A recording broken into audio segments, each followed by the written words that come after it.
আজকে যে লোকসভাটি নিয়ে কথা বলবো, মুর্শিদাবাদের বহরমপুর লোকসভা কেন্দ্র, এটি একটি রাজনৈতিকভাবে গুরুত্বপূর্ণ একটি লোকসভা। এই কেন্দ্র থেকে পরপর 5 বার নির্বাচিত হয়েছেন কংগ্রেসের সাংসদ অধীর চৌধুরী। এর পার্শ্ববর্তী যে ভাগীরথী নদী রয়েছে, সেই ভাগীরথী নদী দিয়ে বহু জল গড়িয়েছে। বহু ঘটনার সাক্ষী কিন্তু এই ভাগীরথী নদী। সেই ভাগীরথী নদীর তীরে এই বহরমপুর লোকসভা কেন্দ্রটি তৃণমূল কংগ্রেস যে কোনো মূল্যে দখল করতে চায়। সেই মতোই তারা কিন্তু ইউসুফ পাঠানের মতো একজন ভারত বিখ্যাত ক্রিকেটারকে তারা বাজি ধরেছে। তার হয়ে পথে নেমেছেন অভিষেক বন্দ্যোপাধ্যায়, মমতা বন্দ্যোপাধ্যায়। গতকাল অভিষেক বন্দ্যোপাধ্যায়ের রোড শোয়ে যে পরিমাণ মানুষের ভিড় হয়েছিল তা কিন্তু তৃণমূল কংগ্রেসের কাছে যথেষ্ট আশাব্যঞ্জক।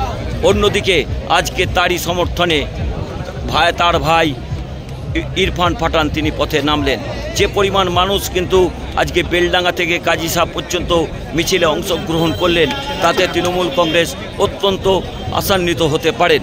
অত্যন্ত রাজনৈতিকভাবে গুরুত্বপূর্ণ, কারণ যেভাবে ইন্ডিয়া জোট ভাঙার জন্য অধীর চৌধুরীকে তৃণমূল কংগ্রেস দায়ী করেছেন, সেই জায়গাতেই এই বহরমপুর লোকসভা কেন্দ্রটি তৃণমূল কংগ্রেসের কাছে পেস্টিফাইড একটি সিট, অর্থাৎ তৃণমূল কংগ্রেস সর্বশক্তি দিয়ে এই বহরমপুর লোকসভা কেন্দ্রটি দখল করতে চায়।